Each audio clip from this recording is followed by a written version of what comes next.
Oh, say, can you see by the dawn's early light what so proudly we hailed at the twilight's last gleaming, whose broad stripes and bright stars through the perilous fight o'er the ramparts we watched were so gallantly streaming, and the rocket's red glare, the bombs bursting in air, gave proof through the night that our flag was still there.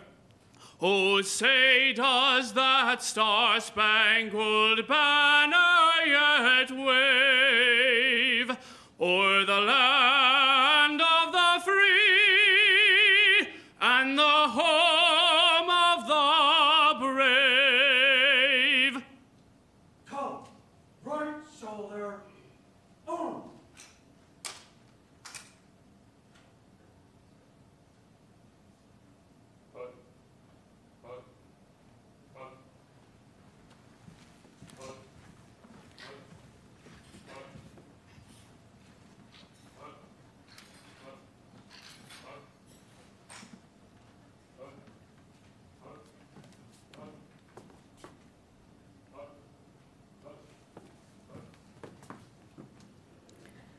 Please be seated and welcome Mr. Thomas Muir, the Acting Director of Administration and Organizational Policy for the Office of the Chief Management Officer. Ladies and gentlemen, friends and neighbors, thank you for coming. What a great afternoon to celebrate the success of the Department of Defense's support to the combined federal campaign and the countless of millions of Americans and great causes that this campaign supports each and every year.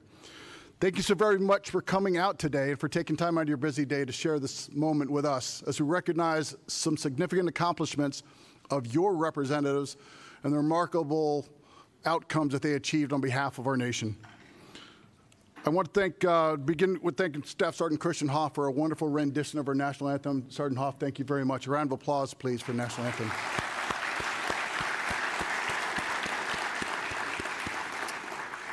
I'd also like to welcome the Honorable David Norquist, the Deputy Secretary of Defense, Mr. Alan Reyes, and other distinguished guests, DoD campaign management teams, and most of all, friends and colleagues to the annual Combined Federal Campaign Awards ceremony. A special welcome also to Ms. Victoria Adams, and Mr. Luz Torcia, who led the outreach coordination teams for CFC in the National Capital Region and indeed overseas, as we recognize both the overseas contributions and our combatant commands today. We all showed some love this year when we got off to the strongest start we've ever had in years. It seems like only yesterday we're in this room when Secretary Norquist kicked off with a message of hope and the opportunity for us to contribute to causes larger than ourselves. Thousands of our colleagues have joined, many of them here present in this room today, to support our favorite causes, not just financially, but also with their volunteerism to our communities, making our communities a better place to live. I applaud the resilience and the selflessness you displayed as you added the word philanthropist to your official duties for those here to support the CFC. It's truly impressive when you think about, and the Deputy Secretary and I were talking about this walking down, that the folks in this room generated nearly 50% of the contributions of the Department of Defense this fiscal year, with over $10 million, nearly $10 million provided by the folks that are being present in this room today. So a round of applause, please, to those that contributed.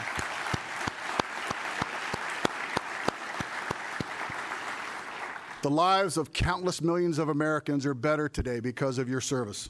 Your hard work makes this a better place to live and work, to raise our children and our grandchildren, to care for each other as a community. I want to begin this afternoon, by introducing our guest speaker today. We're fortunate to have Mr. Alan Reyes from the United Services Organization. The USO's mission, of course, is to strengthen America's military service members and their families by keeping them connected to family, home, and country throughout their service to the nation. I know many of you present here today, of course, those in uniform, those who have served the uniform, have always thought of USO as home. No matter where we've been stationed throughout our careers, it's been there for us. It's great to have Mr. Reyes, who not only serves his nation as part of a nonprofit, but still serves our nation in uniform as the Rear Admiral in the U.S. Navy Reserve. Mr. Reyes, thank you for joining us today.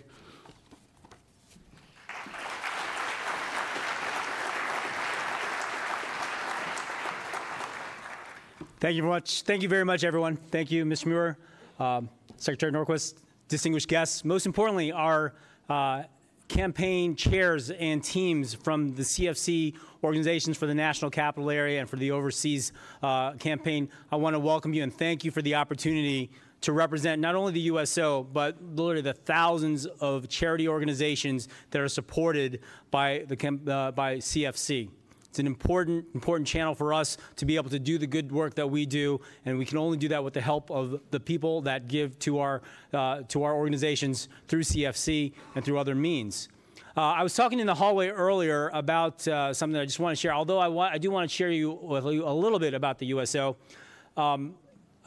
This opportunity to remind all of us that the individual philanthropy and charitable giving by individual citizens is something that is uniquely American, uniquely part of our society.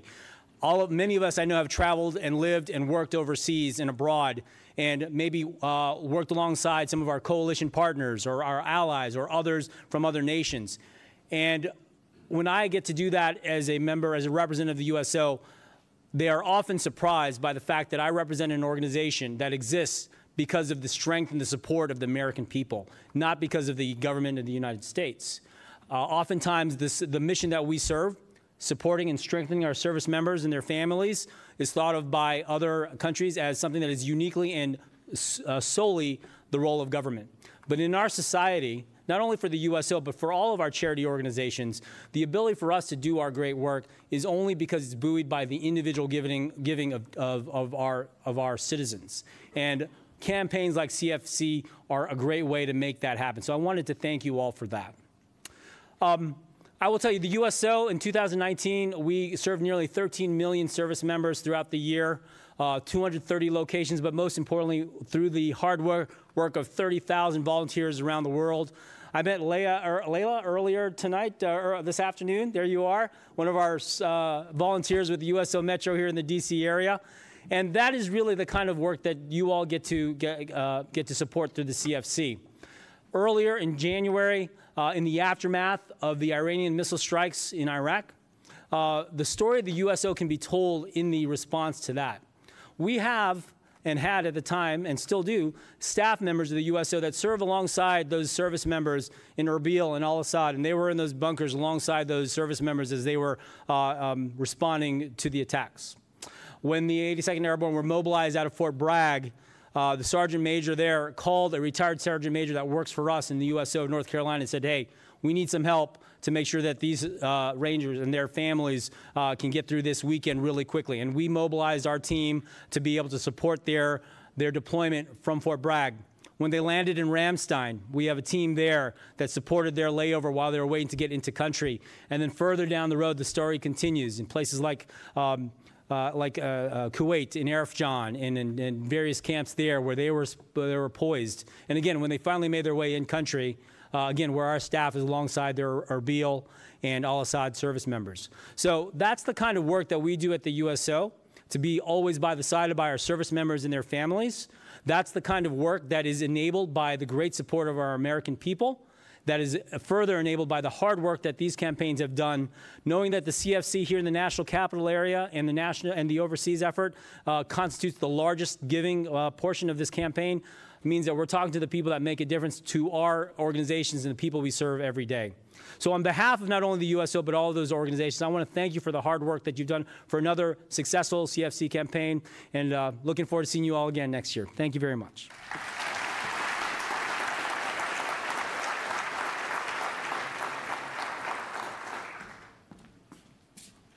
Thank you, Alan, for those great words. It's my privilege today to introduce the Honorable David L. Norquist. Secretary Norquist was sworn in as the 34th Deputy Secretary of Defense in July of 2019. He, of course, served before as our Comptroller and Chief Financial Officer and as a Principal Advisor to the Secretary for Budgetary and Financial Matters. Secretary Norquist previously served as the first Chief Financial Officer for the Department of Veterans Affairs. Please welcome, ladies and gentlemen, the Deputy Secretary of Defense, David L. Norquist.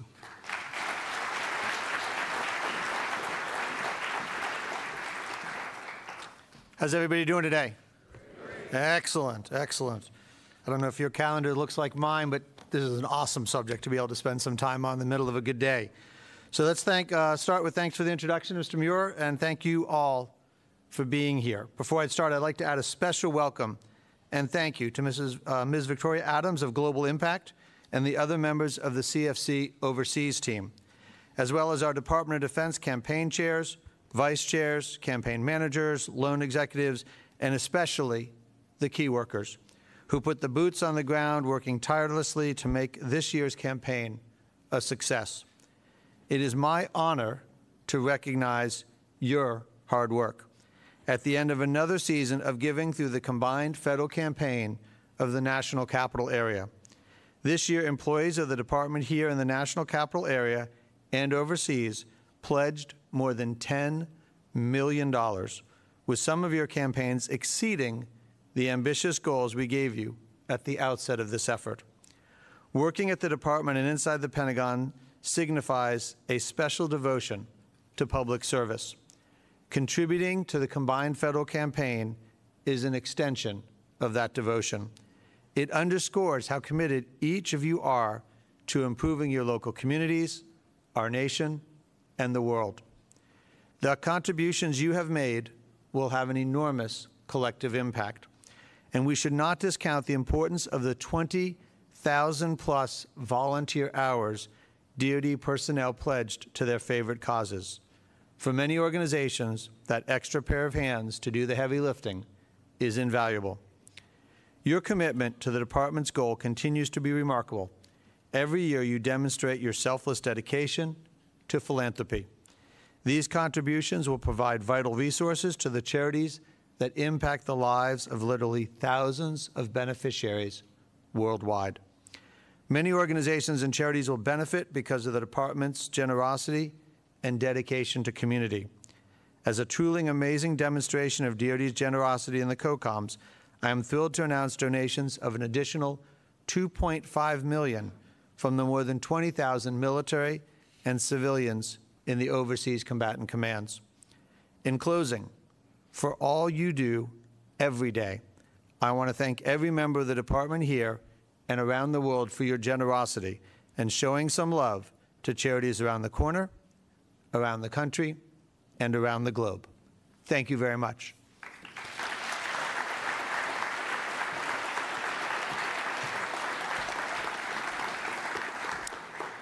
We're now going to present our organizational awards, which are based on data presented by the Office of Personnel Management. First to be recognized are our partners in the 5 overseas combatant commands supported by CFC Overseas. Military and civilian employees from the overseas COCOMs pledged nearly $2.5 million to charities supported by the CFC. The overseas team is represented by board members Ken Roush, Tammy Jordan, and Ray Sutton.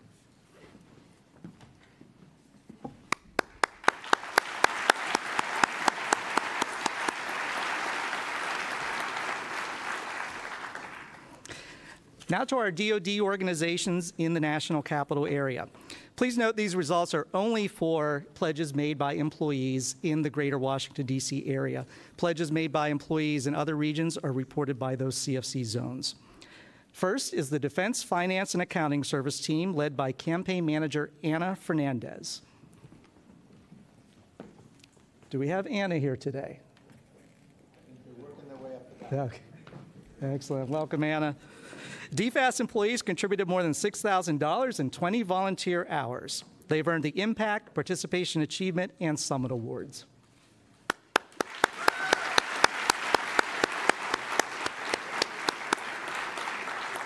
Thank you.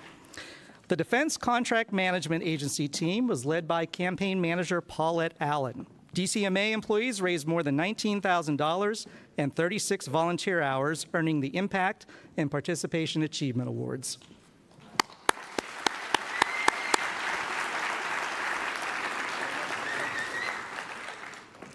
The Defense Security Cooperation Agency team was led by campaign manager Major Mike Comstock. DSCA raised more than $24,000 and earned the Impact and Participation Achievement Awards. Major Comstock is unable to join us today. You gonna accept I will accept the check. Thank you, sir. Okay, the Defense Counterintelligence and Security Agency team was led by campaign manager Ann Snellings.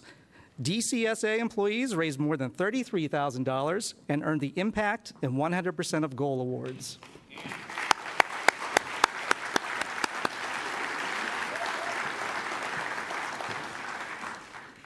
Congratulations.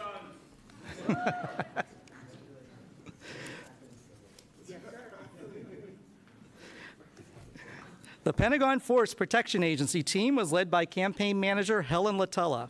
PFPA employees pledged more than $35,000 in 15 volunteer hours. It will receive the 2019 Impact Award.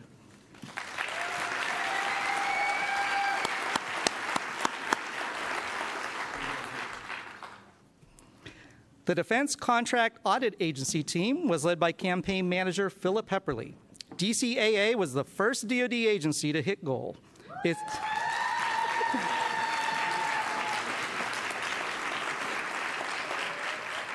Its employees raised more than $44,000 and 164 volunteer hours, earning the Impact and 100% of Goal awards. Thank you. The Missile Defense Agency team was led by campaign manager Timothy McKay. MDA employees in the National Capital Area contributed nearly $62,000 and 136 volunteer hours.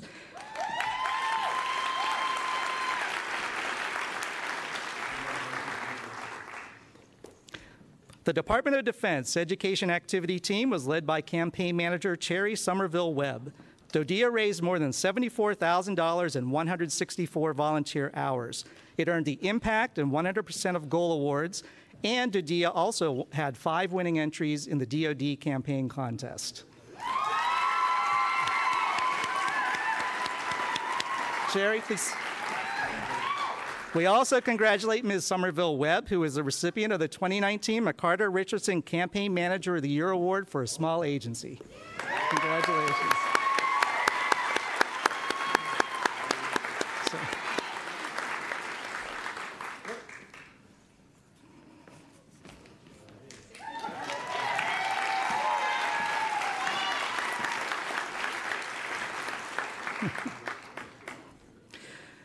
The National Guard Bureau team was led by campaign managers Ron Skaggs and Captain Michael Ney. NGB personnel raised nearly $88,000 and 84 volunteer hours for CFC charities.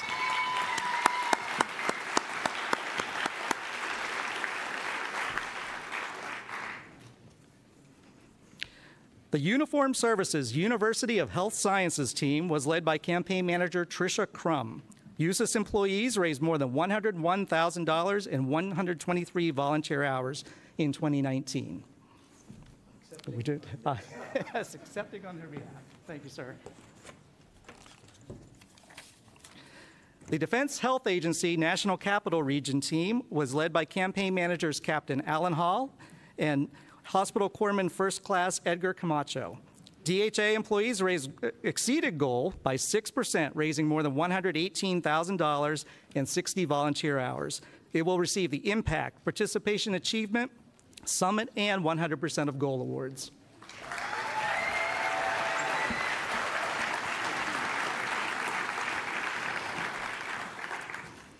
The DoD Office of the Inspector General team was led by campaign manager Paul Sternal. DoD IG employees raised nearly $114,000 and 305 volunteer hours. It will receive the Impact Award, and it also had 3 winning entries in the DoD campaign contest.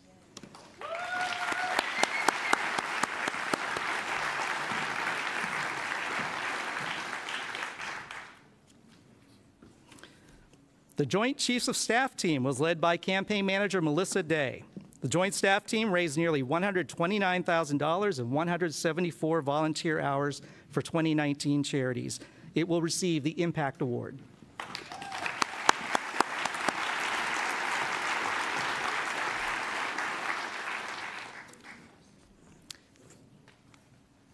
Washington Headquarters Services team was led by campaign manager Jacqueline Jefferson.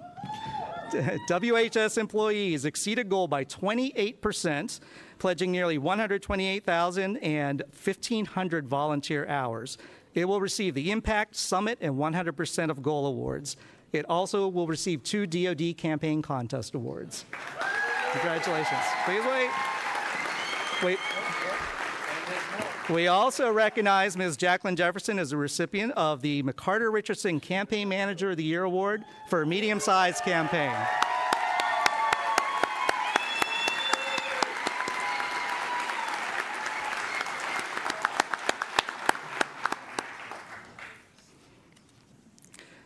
The Defense Advanced Research Projects Agency team was led by Campaign Manager John Watterson.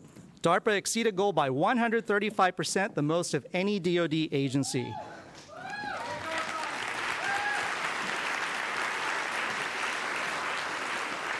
It raised nearly $136,000 and 313 volunteer hours. It will earn the Impact, Participation Achievement, Summit, and 100% of Goal awards.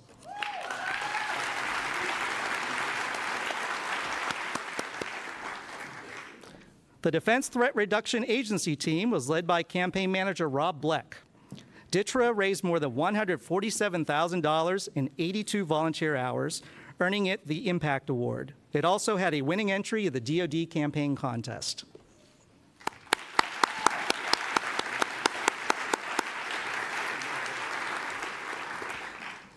The Defense Logistics Agency team was led by Campaign Manager Watt Glow. DLA employees in the National Capital Area exceeded its goal, pledging more than $275,000 and 465 volunteer hours. It is the recipient of the Impact and 100% of Goal awards, and it had an impressive 8 winning entries in the DoD Campaign Contest. Wait, please wait. Wait. Come on back, come on back. We also congratulate DLA for being named the 2019 Campaign of the Year among medium-sized agencies.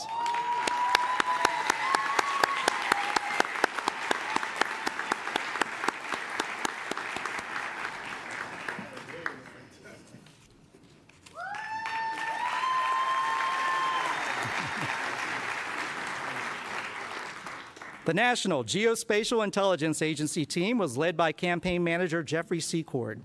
NGA raised more than $428,000 and 546 volunteer hours. It will receive the 2019 Impact Award. NGA, yes, this is great. Thank you.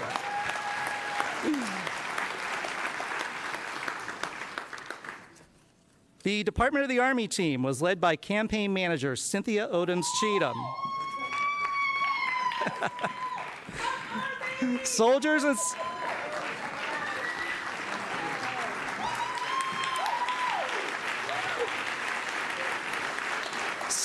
and civilian employees pledged nearly $1.1 million with 6,142 pledges of volunteer time. They will receive the Impact and $1 Million Circle Awards, and they had 18 winning entries in the DoD Campaign Contest.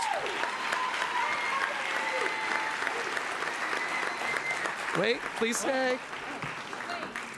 I'm also pleased to announce that Cynthia Odoms Cheatham is the recipient of the 2019 McCarter Richardson Award for Campaign Manager of the Year.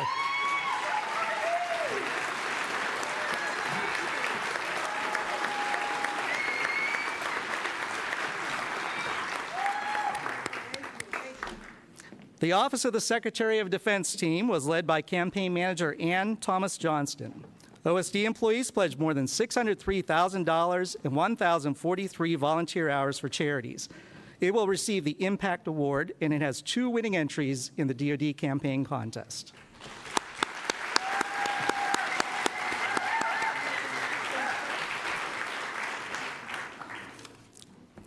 The Department of the Air Force team was led by Campaign Manager Tammy Jordan. Air Force airmen and civilians pledged more than $624,000 and 506 volunteer hours. It is the recipient of the 2019 Impact Award.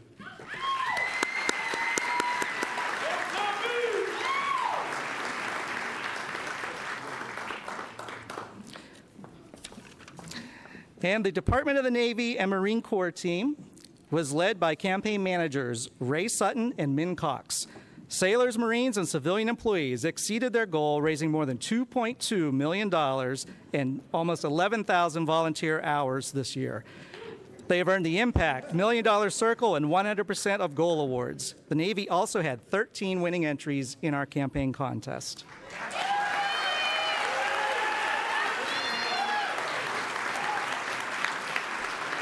Please wait, sir. The Department of Navy is also recognized as the Campaign of the Year among large agencies. Congratulations.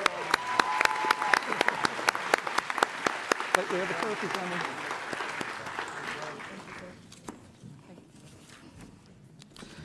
We have, I see we got. Yes. DIA. Oh, I'm sorry. I have skipped DIA. My apologies. The Defense Intelligence. Yes. The Defense Intelligence Agency team was led by campaign manager Major Chet Craw. DIA personnel in the National Capital Area exceeded their goal by 10% to raise nearly $750,000 in 520 volunteer hours. It has earned the Impact, Participation Achievement, and 100% of Goal awards.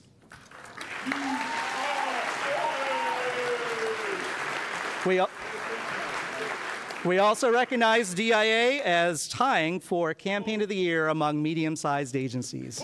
Congratulations.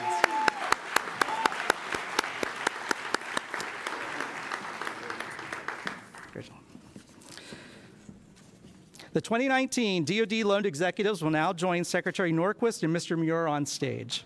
We thank the Army, Navy, Marine Corps, Air Force, DLA, DIA, NGA, PFPA, and WHS for providing personnel for this program.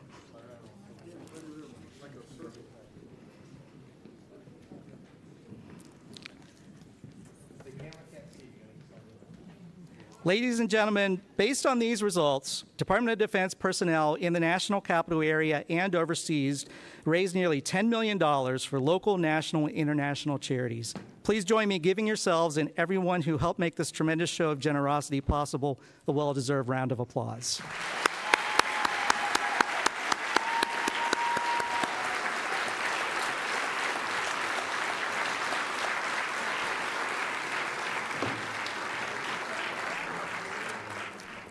Before we go to the reception, there are two final awards. We had a truly remarkable class of loaned executives this year, and we want to recognize two of them for outstanding service. Our first award is the David O. Doc Cook Leadership Award among loaned executives, recognizing Doc Cook's enduring support and leadership of the CFC. This year's Doc Cook Award is presented to Mr. Aubrey Moore from the Naval Sea Systems Command.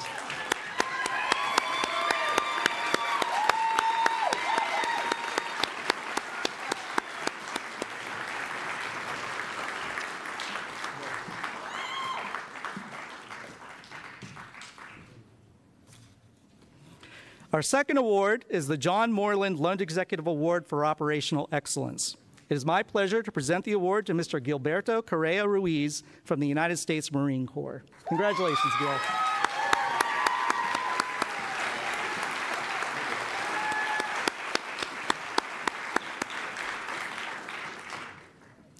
This concludes today's ceremony. Please stand for the departure of the official party.